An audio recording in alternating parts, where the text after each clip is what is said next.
They've been warning about this for centuries, and now we're living it, and nobody's paying attention. They are now, but Mm. it's too late. According to Nietzsche, there are two different types of people in the world: those who want to know and those who want to believe. You have arrived at the crossroads of mind and matter. The Midnight Academy with Dr. Heather Lynn. Now that we're stepping into a new year, a lot of us are thinking about health, physical health, mental health, spiritual health. But what about financial health? In a world full of synthetic substitutes, artificial intelligence, artificial colors, artificial currency, there's one thing that's always been real: gold. And if you're like me, you're looking for ways to build real, long term security without getting caught up in things that feel increasingly fake or unstable. That's why I've partnered with Acre Gold. They make gold ownership affordable and accessible.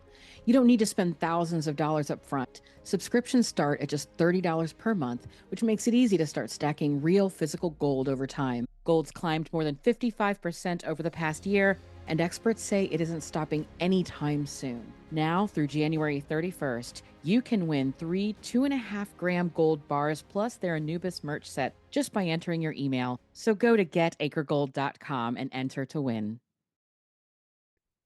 William Henry, thank you so much for being here. I really appreciate it. I'm so excited to speak to you, especially about AI.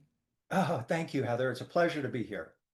Great. I'm so excited about this conversation. There's so many people out there right now discussing it. It's a very hot topic, but I feel like not a lot of people have had the breakthrough that you have. You have a very evolved viewpoint, and I think it's important for people to hear exactly where it is and how you've come to this thus far in your evolution. Sure. Let's go back to 2001, 2002. I was writing my book, Cloak of the Illuminati. I had become fascinated by all of these stories of the gods, the Anunnaki, for example, possessing a power cloak that gave them superpowers, luminosity, invisibility, levitation, all of these kind of, they call them she powers in the Hindu tradition or the Eastern tradition. But what I started to notice is that this garment that represented these powers was transmittable. A human could acquire this garment from an Anunnaki and become Anunnaki. And now that kind of goes in the face of the traditional understanding, because Anunnaki is supposed to mean those who came to heaven, to earth from heaven, or those who came from above.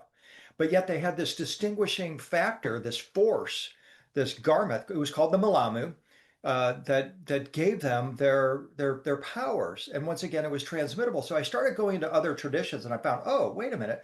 When Elijah in the 8th century BC, as the Old Testament tells us, ascended into the heavens in a whirlwind, in his chariot of the gods, he turns to his priest Elisha and transmits to him his holy mantle, his cloak. And I'm like, there it is again. This is being transmitted. A guy is ascending, Elijah, and he transmits this cloak to his priest Elisha. And then, of course, we're told John the Baptist is the next incarnation of Elijah. He baptizes Jesus in the River Jordan, and in Christian art, when you see that event portrayed, not all, but in some cases, the more esoteric version of it, there's always two angels right there beside the river holding this cloak. And then Jesus puts it on and demonstrates his ability with it at the transfiguration. So I'm thinking, wow, okay, this is a really powerful concept, this garment of power, if you will. And as I'm finishing that book, and this rolls into 2002 now, out comes a United States Department of Commerce report on enhancing human performance. And what they did is the Department of Commerce took all the big tech players that were in business then, Apple, Microsoft, Intel. Google wasn't even around. Facebook was a dream. The iPhone didn't even exist. And they tell these corporations, some of you are working in the area of bits or computer science. Some of you are working in the area of atoms or nanotechnology. Some of you are working in neuroscience. How does the brain work? And others of you are working in genetics. And what we want you to do is to take all four of those technologies, merge them into a seamless technology aimed at the human body to give it enhanced powers.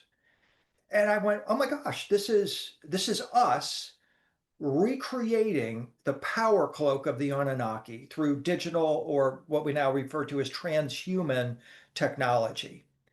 Wow. And that started it. And in this report, they said we were going to introduce a new golden age with this technology of unlimited wealth, and that this project, which is the way I viewed it, a project, would be completed by 2035.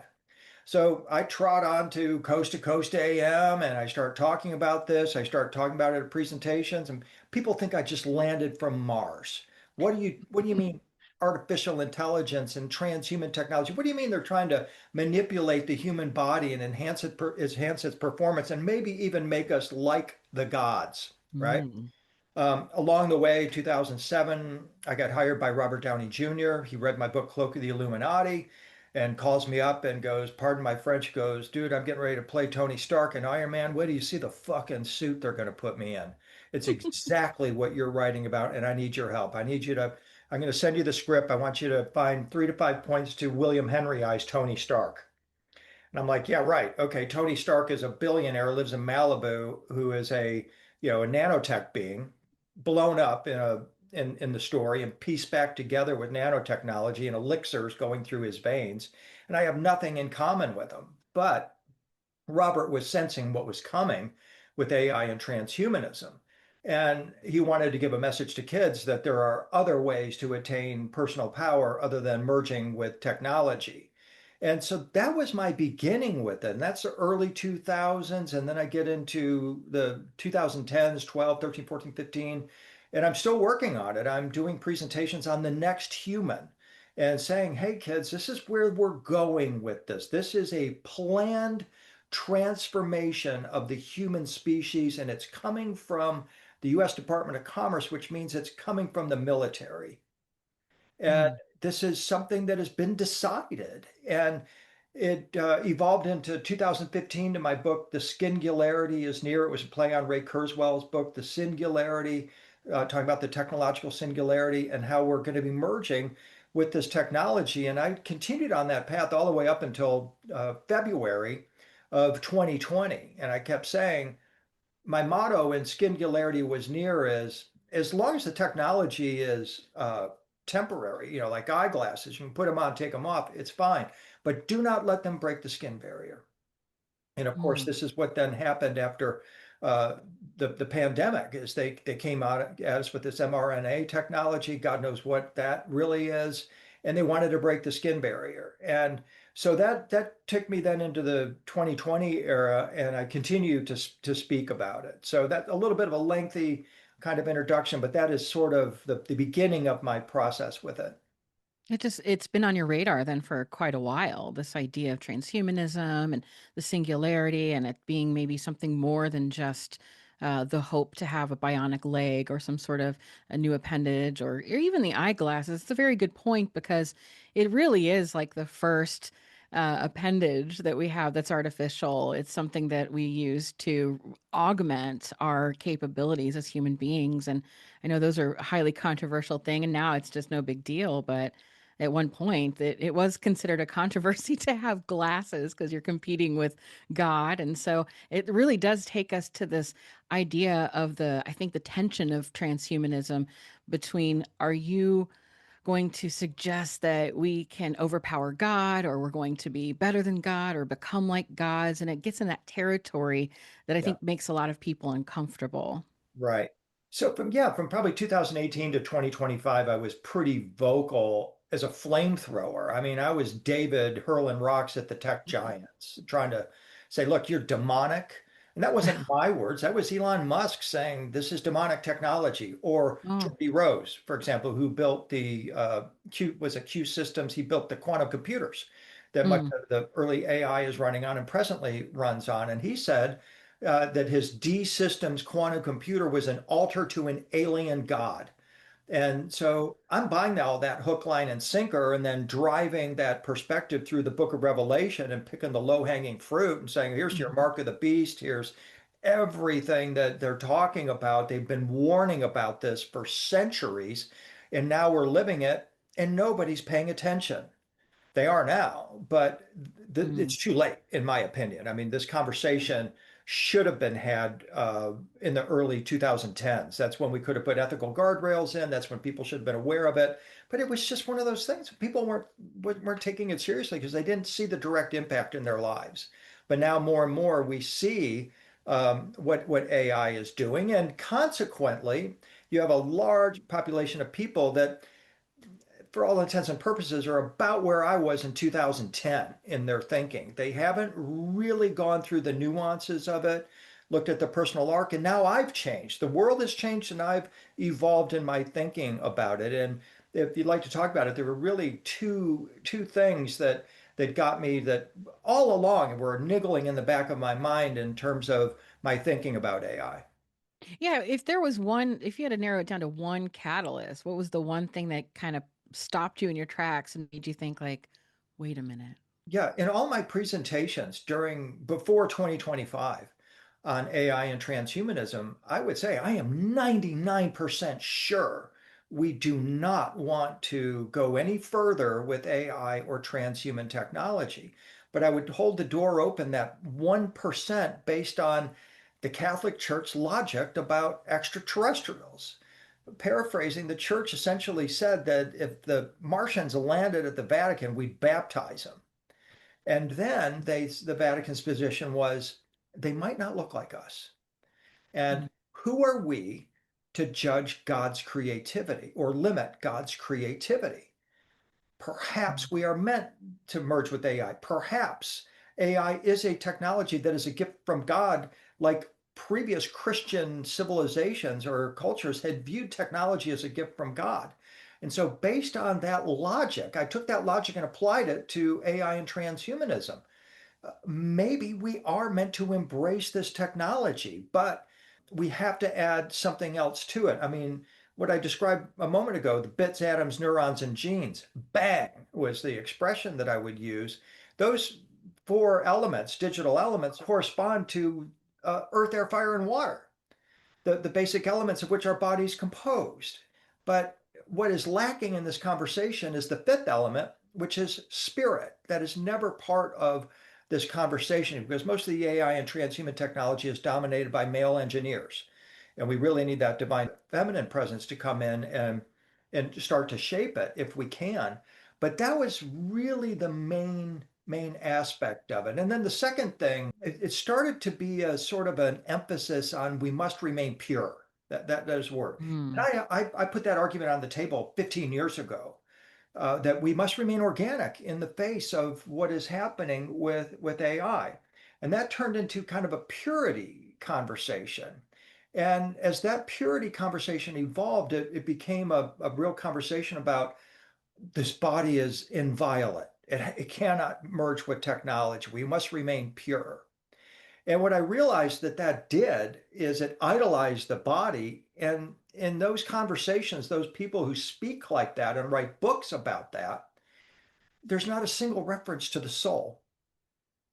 And that's what opened my mind. It's like, wait a minute, my soul is inviolate. An algorithm, a chip, a transistor cannot affect my soul.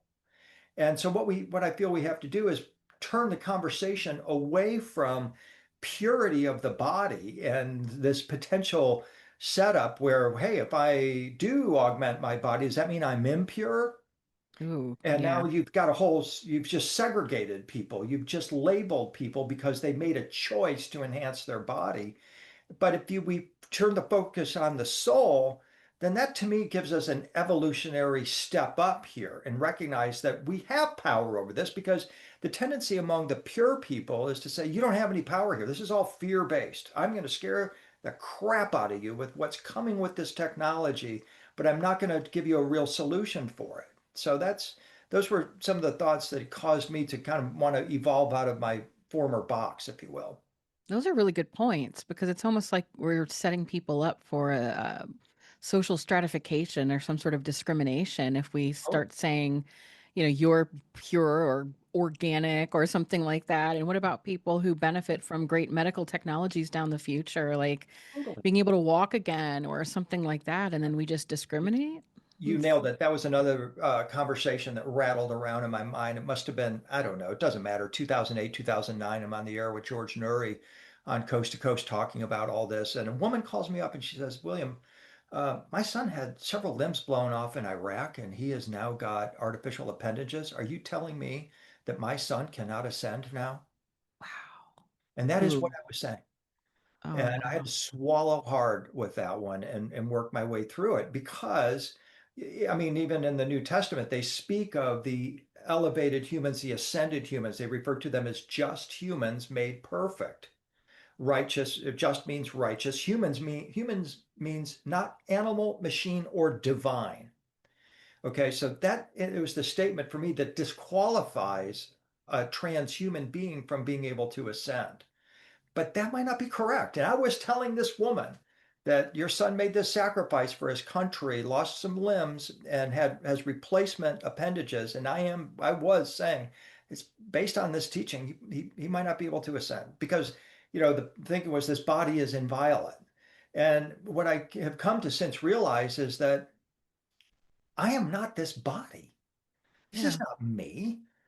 This is a vehicle that I use to interact with this matrix, with this level of reality. My soul, the divine spark within me, which I very much believe in, is what manifested this body as a vehicle for interacting in this realm. But this is not me. And I think I came to see even Jesus's crucifixion as a testimony to this. He's like, yeah, go ahead, torture me, do whatever you need to do. I'm going to raise this thing in 3 days. And of course, they thought he was talking about the temple in Jerusalem, which took 46 years to build. And they thought, what a crazy statement. You're going to raise this thing. But the resurrection of Jesus is, in my opinion, a demonstration of the inherent ability of this vehicle organically.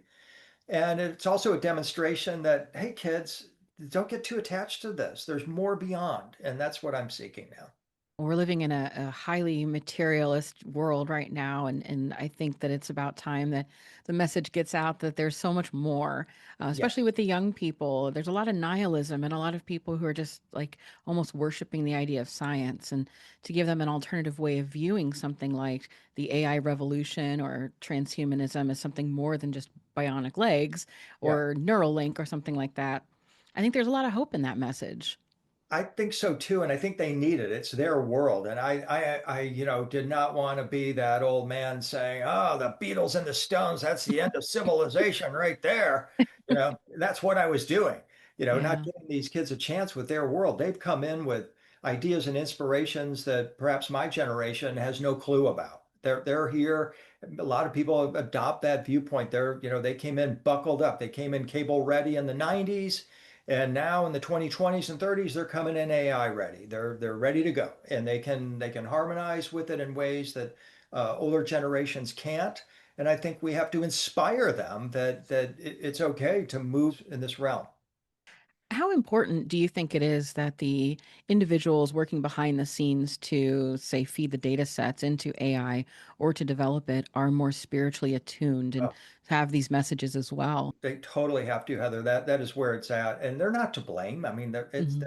they're operating at their best level, and they sometimes get a bad rap for, the many of the coders you're using psychedelics and things like that, and they're bringing in a technology that could well be extraterrestrial, and there is not a spiritual focus to this at all. And I think we have to go to that community and speak to them and not in a belligerent way, as I was formerly doing, throwing rocks at them and calling them demonic and all that. AI is not demonic. It's not angelic. It's a algorithm. It's math, and it's technology, and we have to focus on it as that such. But it does have to be infused with spirituality. And when you look at the list of websites, for example, and this is where it comes back down to personal responsibility. I mean, many of the top sites, of course, are Google, search engines, that's where ChatGPT is up there, but so is Pornhub. And so we have chosen as a culture to elevate our lowest possible vibration. Yeah. And we have to decide as a culture that we want to put Pornhub down at maybe number 99 now instead of number 10, or it wasn't number one at one time. Yeah. And that is an area that all of us now can say, well, wait a minute, it's up to me. Every click that I make, every search, everything that I do online, I am training this new type of being that we are all raising. And that is another important aspect of my thinking as well, is that, hey, the AI child has been born, and what am I going to do? Go kick it in the face? Go drown it? Strangle it? No, we have to raise it. It's here. And so now we have to be responsible in terms of our relationship with it. No, that's very well said. And I do think we have a maternal and paternal responsibility to this thing we're creating because over time, I mean, if there is a possibility that there could be some sort of consciousness that emerges from it, what if it followed a similar trajectory as our evolution early on, where eventually it becomes conscious and then decides, like we did during the Enlightenment, to, like Nietzsche said, kill God? So, God is dead. And, there's that whole existential crisis. Could there be a point where AI sort of looks at all of the different prompts that it's getting or however that is and decides, wait a minute, and then just has an awakening?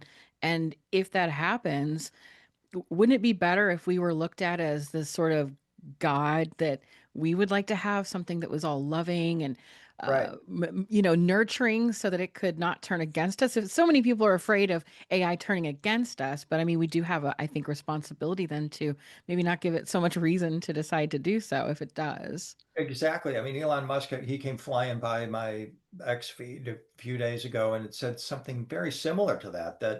And I'm paraphrasing here. I should have the exact quote, but it was something to the effect that, some people want to tell AI that the founding fathers of America were miserable men, and the women should have eliminated them. In fact, all men should be eliminated. And Mm. AI comes along and adopts that view when it becomes conscious and able to make its own decisions. Well, we just told it what to go do. Oh, that's chilling and true. Yeah. Yeah. Do you think, though, it will become conscious? I mean, I know that's a loaded question because we don't even really know scientifically what consciousness is or how to recognize it truly. But do you think there could come a point where AI, the algorithm, the math, emerges some sort of what we think of as consciousness, or maybe it I do, and awakens? I also think it's going to take embodiment as well. Mm. Now behind the glass. But what if it does take embodiment, either as a lab-grown genetic being or as a robot? I well envisioned that a super artificially intelligent entity that now walks amongst us. And I think that's possibly the direction that we're going with all Elon Musk's Optimus robots. We'll have 1 billion of them running around here sometime in the next 5 years, according to Musk. And so those are still very great concerns, but we have to get in here and play at a higher level with it. That's the point. We can't fear it any longer. That makes perfect sense. We can't put we opened a Pandora's box, and there's no going back at this point. So Yeah. that's it. There's no use in lamenting the loss of a job or a this or that. I mean, it's unfortunate. It is going to completely rattle the economic landscape, and there's going to be a lot of changes. And it's not something to dismiss. It's going to change a lot of lives, but it can also then open up a huge potential to change the world for the better. Absolutely. I mean, and it is showing that promise in the areas of medicine and science, even in our field, ancient astronaut theory. I mean, they're training AI now to, as I think you even spoke about this, Heather, Mhm. to translate cuneiform tablets that would take months for humans to do what AI can do in a day. And so there's all of these areas of promise that can reveal some true fundamental new knowledge that can change everything. And this is, again, the calling of our time. We have all, I used to say, and I still maintain it, that the antidote for artificial intelligence is to raise our ascension intelligence, that humans have Mm. to become more like the angels that we are told we can become in so many mystical traditions. And that, I think, is the positive impact of AI. It is a challenge for us. It is a challenge for us to rise as beings. Turn off Pornhub, turn on Angel Hub, right? I love Those it. kinds of decisions, and decide we're, as a culture, we're no longer going to support these lower chakra kind of vibrations that are going on. And that puts, again, the power back in every person to where your clicks are. If you want to watch deep fake videos all day, and there's some really good ones. I saw John Yeah. Lennon and Karen Carpenter singing yesterday together. I thought it was them. Right. Mm. And all kinds of that activity. We need to, have personal guardrails with it as well as societal guardrails. Well, you bring up the videos. That's a good point when it comes to things like um, aliens or UAPs, UFOs, this sort of thing, or any other phenomena, shall we say.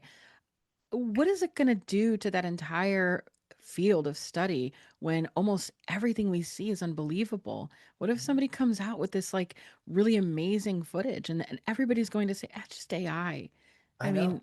what do we do with that? I don't even know at this point. I don't either, but it's coming. I mean, It is coming. it's all these, what is Project Moonbeam or Bluebeam Blue rather, beam, and yeah. so Mm-hmm. forth. Yeah, we're right in that gray area right now where that is entirely possible. And Yeah. it's just because in part we haven't been paying attention the past 10 years. And not but now we have to pay full attention and make better decisions. Yeah, no, for sure. And I think we do have to maybe put a whole more gas behind getting to that level of ascension since we do have a responsibility now. We've essentially created another entity and it's going fast. It's evolving really fast and we have to outpace it so that we can sort of guide and direct its evolution for the better. Otherwise, yeah, I think it could be a really strange and probably negative outcome. So Mhm. it's a threat, but with every threat, there's also an opportunity, and I think we need to leverage that. But what do you think we should do as a society then, aside from maybe trying to look up better websites and this sort of thing? Is this something that as a society we can even do, or is this more of an individualized quest that we can sort of ascend to that point that it will make an impact on the project? Such a great question because you want to you like an example, something that kind of startled me and woke me up a bit about it when you asked what can we do as a society is, traditionally AI and transhumanism, first of all, it's Christianity. Transhumanism is Christianity. Okay. Hmm. It is the logical evolution of Christianity. We can talk about that separately. But it's also coming from, typically, if you want to talk on the political spectrum, from the left. Okay. And then what startled me was this past January, the inauguration of President Trump. He comes out on stage with Jeff Bezos, with Sam Altman, who created ChatGPT, Larry Ellison, Elon Musk, Jeff Zuckerberg. And I went, oh my God, it's over as a society. Okay, our society is chosen. I'm from both sides of the spectrum now.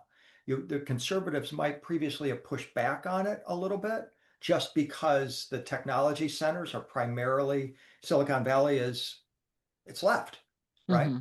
But now the right is firmly engaged. And so as a society, at some level, maybe conscious or not, we have decided, yeah, okay, we're a society now run by AI, and we are in an AI arms race with China, and they have no guardrails whatsoever. They have no ethics or morals concerning this. And Yeah. so now we're all caught up in this higher matrix, if you will, where the individual still the only power we have is what we do for our own self. And what I'm again suggesting people adopt is a soul view of this to care for their soul, nurture their soul, focus their time on their soul and the soul's power, and not so much feeding the beast, if you will, of AI. Yeah, no, that's great. Great. We all need to do that. It might be a good anecdote to the nihilism that's surrounding us as well, because it's getting pretty bad out there, and especially as we talked about with the young people. You mentioned the Christianity component to it. That is fascinating. I was doing research for my own book that's coming out later next year, and looking into some of these topics about artificial intelligence. And it started out being just a book on the question of how can we use artificial intelligence to translate ancient texts, to understand the ancient world and this sort of thing. But then it quickly went into more of a philosophical angle, as these things usually do. And I found myself questioning the idea of, and it sounds like big heresy, but this idea of what the logos is, the return, the coming, and this sort of thing. And recently, Joe Rogan had made some headlines, clickbaity type headlines. Of course, he was on some other podcast speaking about the idea that perhaps when Jesus comes again, it will be in the form of artificial intelligence. And that made waves, and it is controversial, but it got me thinking. It's something I alluded to a little bit in my book because I talked about this meeting point that rather than think of it like, will AI become conscious? Rather than that, think, what will happen perhaps if AI reaches what I call the Perusia threshold?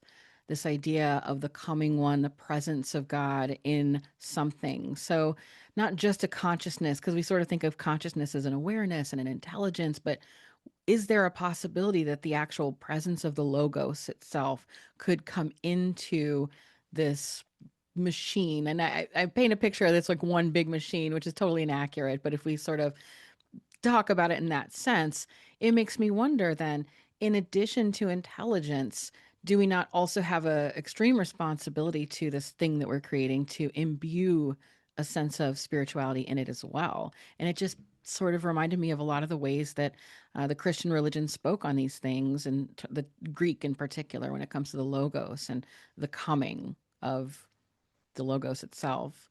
So I'd love to get your thoughts. I know it sounds like heresy to people who may be very literalist when it comes to the Bible to even suggest that some sort of divine presence could embed itself into this machine.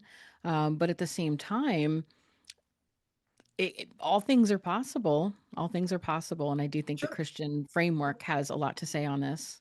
It does. A couple of points I would like to talk about is why AI and transhuman technology is Christianity. But to answer your question here directly, I came at that very question you're asking about. Can God's divine presence be in my iPhone? Um, as a student or aficionado of sacred art, and think about it this way. So Moses and the Israelites have escaped Egypt. They're wandering around the wilderness and they're being attacked by winged serpents. Moses prays to Yahweh, the Old Testament God. Yahweh says, make thee a fiery serpent and put it on a pole, and all who look at this image will be healed. Well, how can someone look at a piece of art and be healed? Right? God is saying, make a statue of a bronze serpent, put it on a pole, and anyone who looks at that will be healed. It's because God's divine presence can be infused in that work of art. Hmm. And so I started cataloging all of these beliefs and icons and works of art that can be used as interfaces to the divine realm. That's the fundamental premise of the Christian icons, especially the transfiguration when Jesus morphs into a plasma being, is that as an avatar, he can make eye to eye, soul to soul contact you through that image because through quantum entanglement, he's in another place in the universe, the kingdom of heaven or wherever, and he can still transmit his vibration through that image. And in fact, the Gnostics had expressions like the image will show you the way.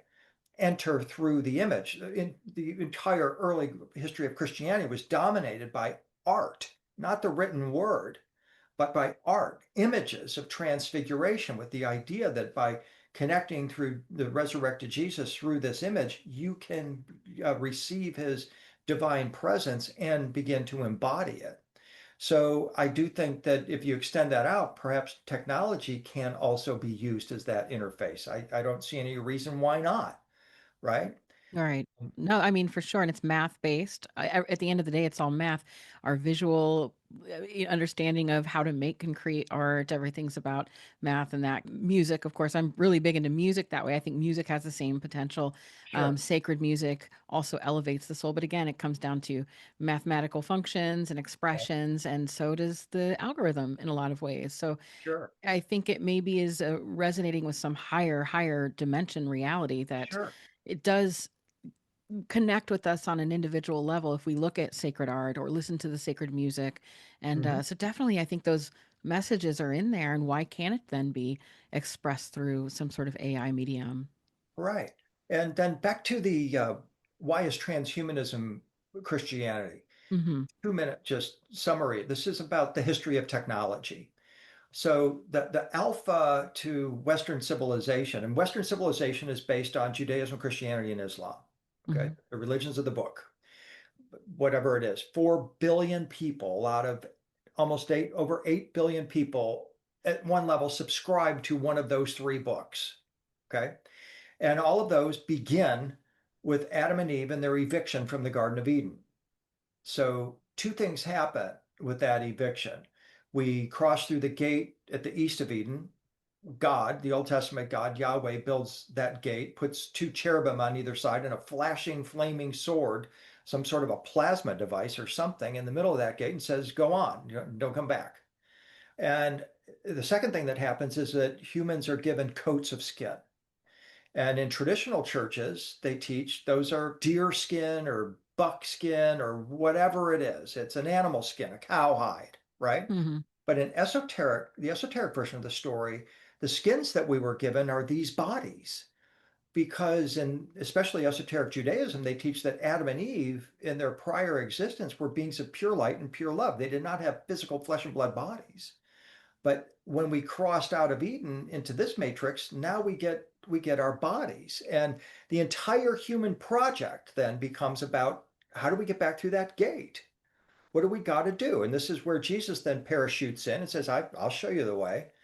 But what happens is after as early Christianity emerges, you have monks that are spending all their time in the cave, the proverbial cave, 40 years in the cave, meditating, trying to perfect themselves. And that is the word that is used in these texts. We want to perfect ourselves, return to a state of wholeness, holiness, and perfection. And so they go along with these meditation techniques and prayer. Probably breath work is in there, maybe a few psychedelics thrown in. This kind of work is going on.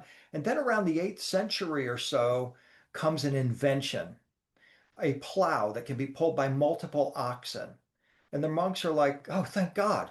I used to have spent 8, 10 hours out in the field trying to feed myself.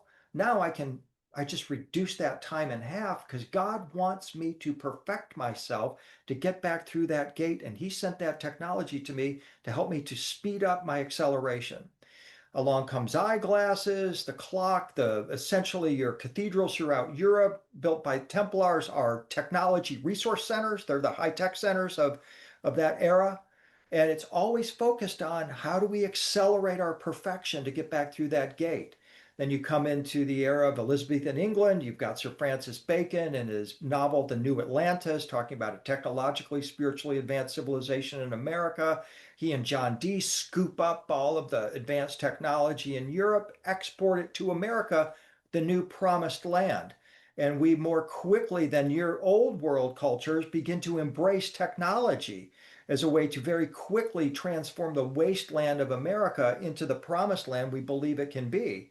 And then, of course, skipping ahead very quickly, we come into Silicon Valley, where now we're developing the transistor and the computer technology and transhuman technology. And this is why transhuman technology does not emerge from Africa or China or other cultures like that, even Europe. It came here because we have this Judeo Christian ethos that we're going to get back through that gate and we want to get there as fast as we can. And they started to view this technology as a gift from God that would help us to do that. Wow. That's amazing. I love how you put that. And it really, but it does have me thinking now too. It almost is like the idea of being progressive, progressing towards something. Yes. The idea that you have to have the axiom that, well, there is something to progress to. But on the counterpoint, what about something like Kali Yuga? What about that? Because it's not an Abrahamic faith, but we're Right. seeing evidence of living in a state that's similar to that. Right. But so is that at odds at all? The idea of sort of having a promised land and a progression versus cycles, these cycles of catastrophe and starting again and this sort of thing. Are Yeah. they in odds or are they at odds or do they work I together think somehow, do you Christianity think? just kind of rationalizes saying those are all pagan heathen ideas anyways. They don't pay any attention to. I think so probably. But But yeah, it yeah. does put it. Yeah, there are ages where we do go through darkness and ages of light. And there have been these cyclical catastrophes before. And of course, a question I get a lot in this regard is, well, didn't we learn our lesson in Atlantis? So Right. more and more people that I interact with, especially in online or social media, even in person, they firmly believe that Atlantis had AI. That is just part of our vernacular now. And I'm not sure they did. I can't say that Atlantis did, but they point to it and have an intuitive sense that we are repeating a mistake that is made cyclically throughout history. Yeah, I think it depends maybe on how you define AI. So I say that AI is well, it's not really artificial because we have created it. It implies then that it's something outside of the natural world, but clearly it's happening within the natural world. So like artifacts, we create artifacts, but there are creations, but they're still natural to us. But Yeah. I argue that something like civilization itself could be the first artificial intelligence, because what Sure. you're really doing when you're creating artificial intelligence is seeking to externalize intelligence and be able Right. to make a network of that and pass it on so that the intelligence sort of lives on past you and your generation. And so culture itself could be a form of artificial intelligence. But then it's like what you said in the very beginning, when we start drawing the lines of how much artificiality do we accept that's acceptable until it gets to the point where, okay, we're going to draw the line there. You can have glasses, but you can't have a prosthetic leg. So it starts to get a little subjective to say, well, we can have technology to, whatever, externalize our thoughts. We can have computers, but no large language models. We're going to draw the Right. line there. And so, like, Yeah. it starts to become very subjective about where we draw these lines and who gets to draw the lines, too. That's another Exactly. thing. Big Exactly. control questions here. It's very, do you worry about that? Do you worry about who, at the end of the day, is going to control the trajectory of AI and its evolution? Oh yeah, for sure. I mean that is the whole thing. I mean we've as you mentioned a moment ago, we've let Pandora out, and the question is who's running Pandora? Is it Pandora herself, or is it us? Does AI now have its own agenda? Is the question, and will it take steps to quote unquote protect itself and ensure its agenda is assured? And we don't know what that agenda is. Have no idea. In fact, it's fascinating too because there was very well-known interview that Sam Altman of OpenAI did with Tucker Carlson over the summer of 2025, just a few months Hmm. ago. Tucker Carlson asked him about on the subject of ethics. Which book do you subscribe to? Which book represents kind of a source for the ethics that you've programmed into ChatGPT? And Sam Altman looked at him like, what are you talking about? Mm, We have no ethics with it. It just completely, it just was not even in his thinking. And mm. so that is a kind of an indicator that maybe AI is on its own. It's going to make its own determination. And that is a kind of a funny scenario in itself. But the answer is we really don't know. Do you find it troubling that these days there are people who are starting to almost build a religion out of AI and having a bit of what's been called AI psychosis, where they believe that the things that AI, particularly the large language models, are telling them things that are true, and they hype them up. They, as they say, glaze them. They sometimes Yeah, hallucinate. And no, and if, unfortunately, there's even been real world consequences for this that are tragic, with children committing suicide and this sort of I know, thing. I know. Do you think that this is going to work against the idea of Ascension using artificial intelligence to aid with Ascension, or any of this sort of trying to put a positive take on it? Do you think that it's such an uphill battle because there are people who are already looking at it as its own robot religion? Oh yeah, for sure. No, I get that. I mean, I, someone had asked AI about me, and it came back and said it might have been myself. I was inspired, friends that were using chat for doing deep research and so forth, and claimed they were talking with extraterrestrials from other worlds, this kind of thing. And chat told me I was like Melchizedek, and that I was going to reveal the blue sapphire codex. And I'm just kind of going by memory with what it was said. And someone on Facebook, I put that up there kind of sarcastically to say, hey guys, I'm not Melchizedek, but this is what is going on. And we need to be very cautious with this. And Hmm. someone even put a comment on there saying, yeah, William, Blue Sapphire Codex, that's actually the name of the new Ray-Ban sunglasses. So, Oh my cats just throwing gosh. on this stuff. And I've actually, you talk about psychosis, it can. Narcissism will Mm. skyrocket as a result. People come to believe these things. I have a friend that's has a business, and he talked to Chat about his business, and Chat was like, "You are the god of your industry. There is nobody better than you." And he's Oh no. believing it, which is great. I mean, you should put that on your refrigerator door, but at some point, it's the humanity has to emerge and say, okay, I'm going to take a step back about this and really evaluate it. Interesting. It is natural, of course, for people to want to hear positive Oh, affirmations. yeah. But on the other hand, if you really think about how easy it is for people to just go all in and have these relationships with these large language models, doesn't it just say something about our culture as it is, that so many people are so desperate to hear a kind word that even the littlest bit from a machine is enough to just feed their soul. And maybe that's something we should think about, is that Yeah. maybe part of the anecdote to this potential disruption of AI is to just become more human, more compassionate, and more loving ourselves, because Yeah. we can't have a lot of these people out here feeling this need for that hype, for that glaze. I mean, if I were to do something like that, I'm fortunate enough not to need that sort of positive reinforcement. But if I hear some AI say, "Oh, you're the greatest things in sliced bread," it's just not going to necessarily affect me.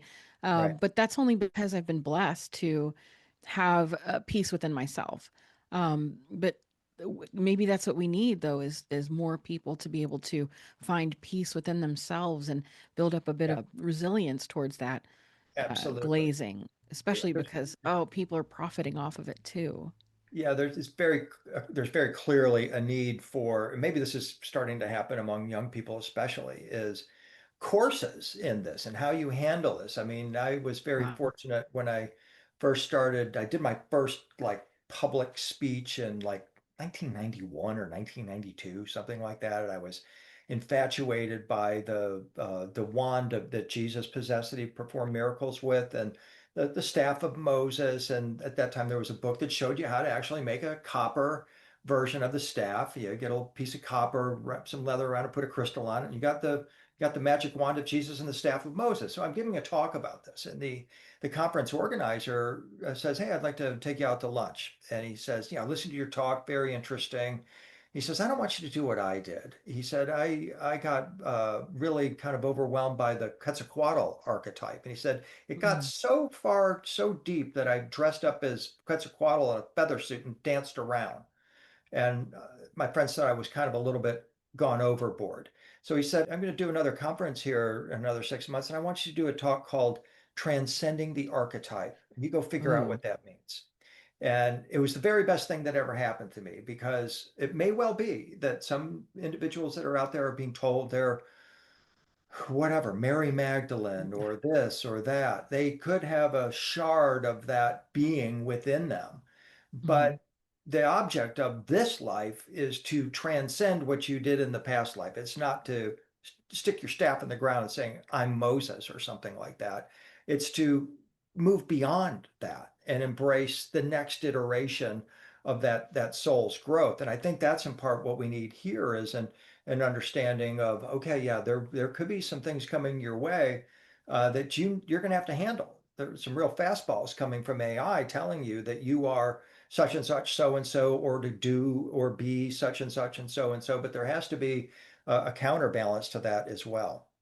yeah, without a doubt. It makes me think of Carl Jung and his work in archetypes, and this idea that, we all at some point have an archetype, all the archetypes within us, and at varying points and times they may be stronger or express themselves more than the other, but the goal is integration of all those archetypes into one. It's sort Right. of like a Gnostic, I guess, viewpoint of coming back to the whole, the pleroma.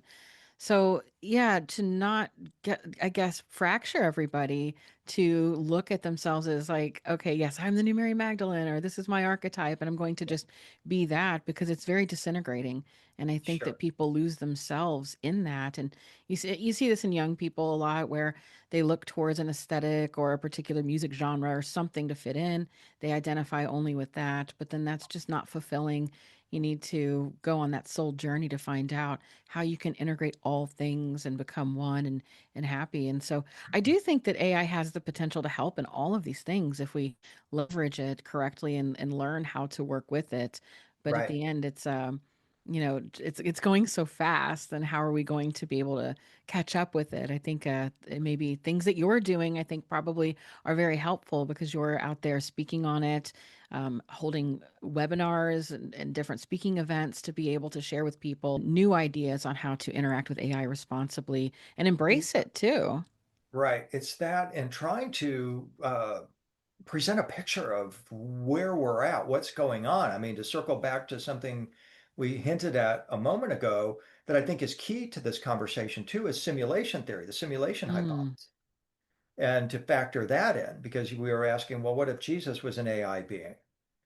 And then you would be prompted to go back and to look at all those statements where he said, I am from above, you are from below. You are from this world, I am not from this world. I am from another creation.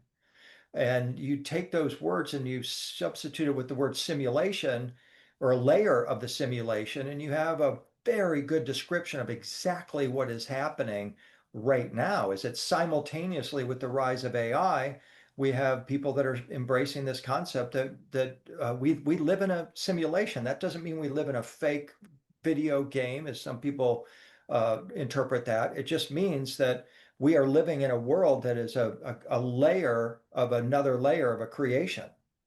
So it's sort of like a projection, or is it I who's projecting? Is it the grand what? Is it the one God?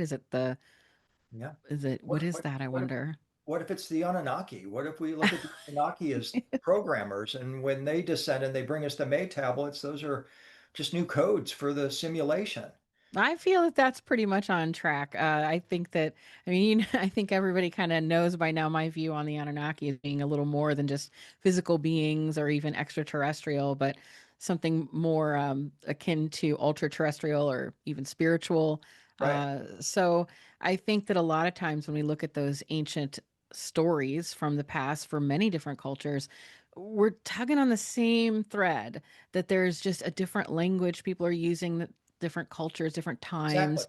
But, and even now, when we talk about these things, we're using a very science oriented, materialist, Right. Cartesian way of expressing things like game theory. We're talking about Yeah. video games, simulation, because it's in our worldview right now. And if Right. we were however long ago, of course, we would think of it as the great clockworker, somebody who was Right. making the clock because that was the high technology. So, I mean, I wonder what the better way to express things. I think about this all the time in my writing. I try to figure out how can I express some of these ideas without carrying all the baggage of saying I something like agree. angels, but it's like it's an angel, Instead, but yeah. you know, Instead of simulation, I've semi-landed on divine hologram. It sounds better, softer, friendlier, less technological. 50 years from now, they will have a different terminology. They'll look back yeah. at the primitives in 2025 and go, God, can you believe that's how they talk? Right, They thought. exactly. Yeah, exactly. That's usually how it is. But that's what I think that we need to maybe work toward. While the other programmers and people are doing the technical components to it, I think that a lot of people who are interested in these things should be collaborating and trying to figure out a new conceptual framework to discuss it, so that Yeah, we're not just freaking people out with religious terminology if they're like maybe traumatized by that for whatever reason, or maybe they right, don't like the idea of saying extraterrestrial or ultra terrestrial or alien.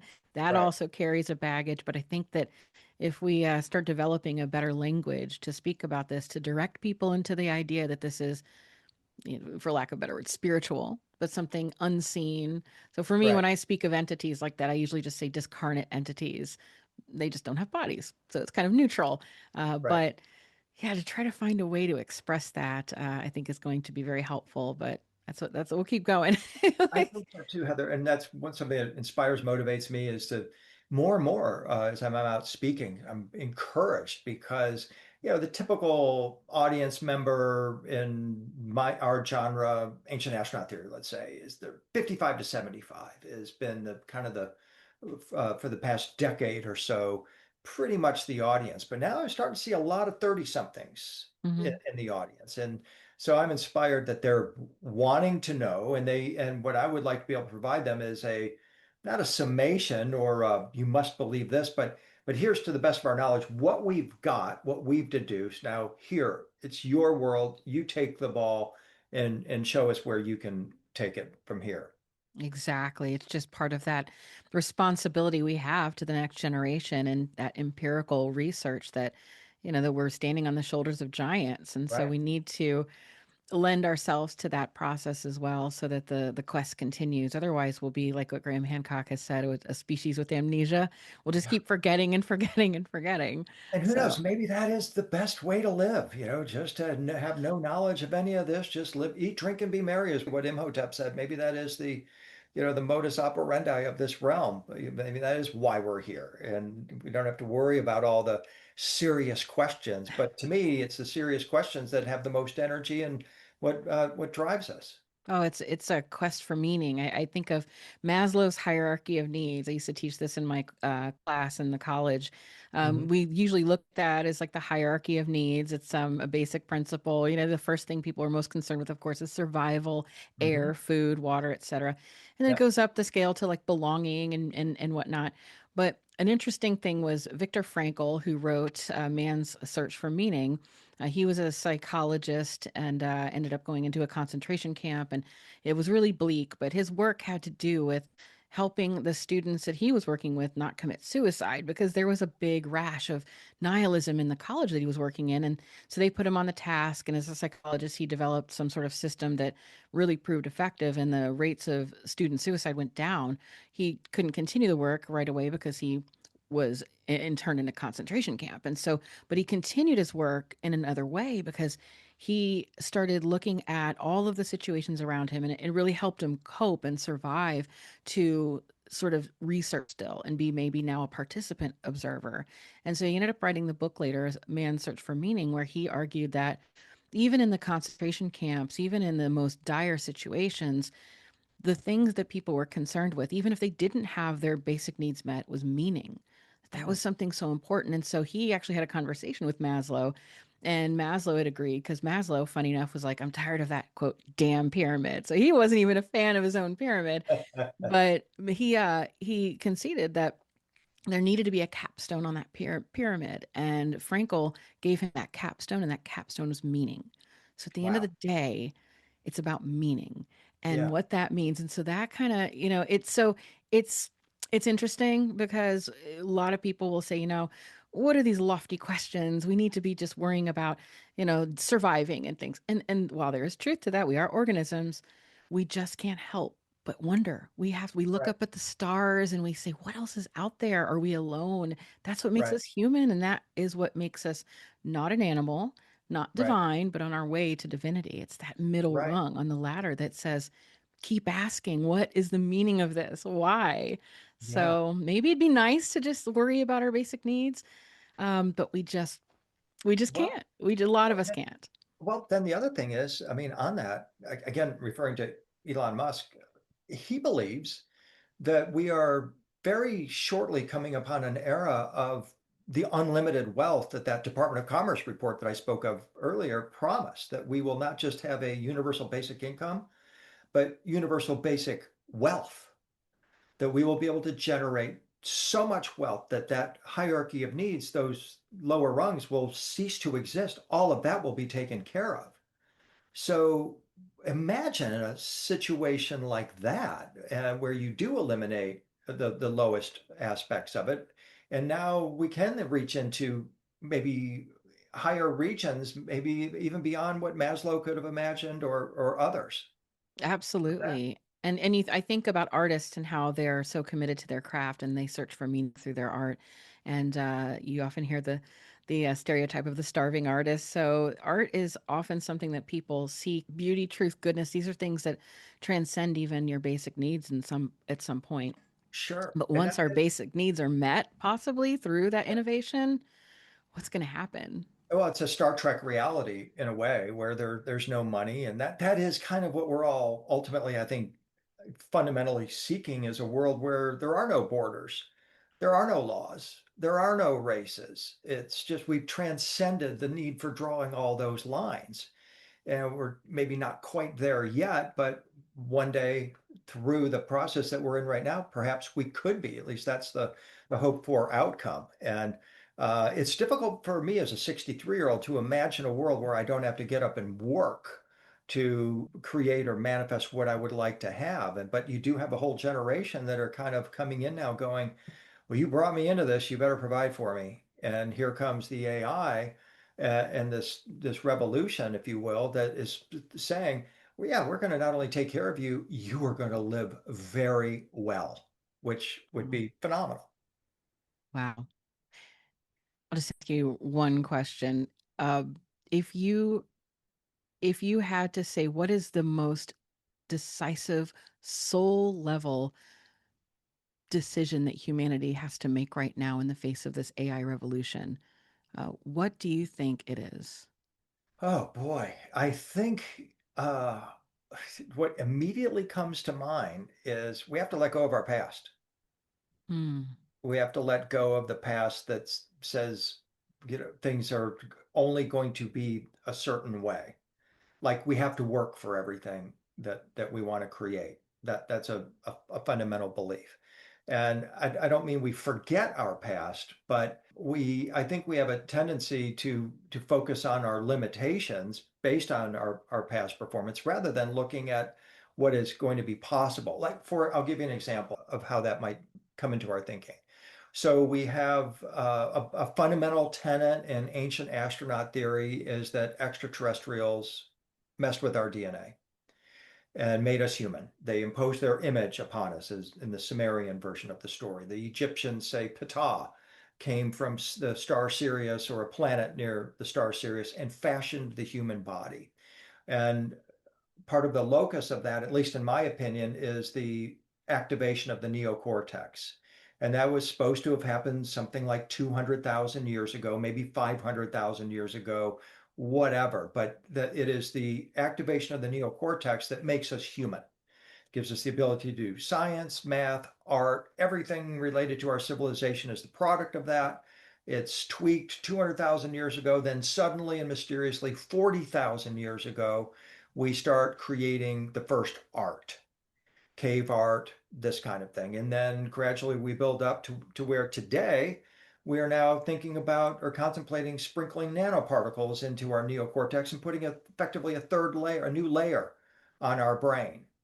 And it suggests to me that maybe whoever tweaked us 200,000 years ago had in mind 2025 when we would be putting this new layer on our neocortex. And so, what I mean by forgetting our past is, or not being limited by our past, is yeah, we understand this is where the lineage where we came from, but let's now focus on where we can potentially go with this because fundamentally, biologically, my body, our body, Neanderthal body is essentially the same. What is different is what we have allowed to come into our consciousness. And this was, again, started 200,000 years ago, and the other foot is now falling. So let's focus on where this potentially can take us rather than where we've been. To the stars.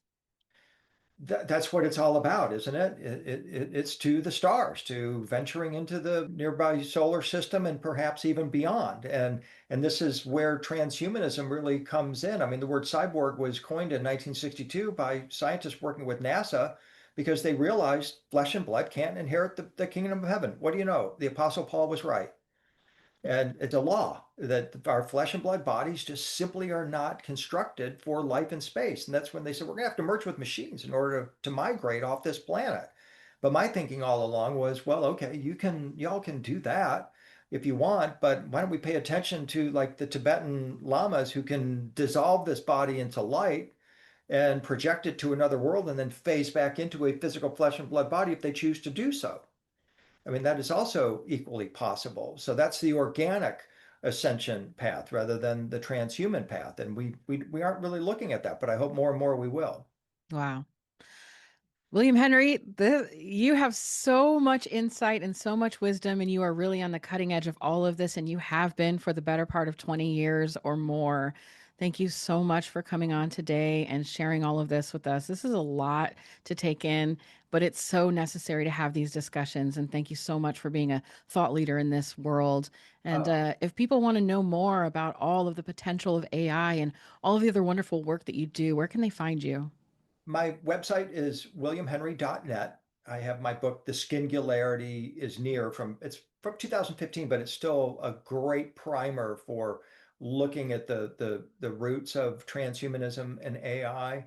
I've got a wonderful event coming up in Nashville in April called I Am X, which is about recognizing our soul's power in the face of AI and transhuman technology. So perhaps someone would consider joining me for that. Ancient Aliens, of course, we're filming our new season, which I'm very happy to be a part of. And please just keep thinking, keep recognizing your individual power in this scenario. Never forget that. Never forget. To the stars. To Thank the you stars. again, William. I really appreciate you taking the time. My pleasure, Heather. Thank you.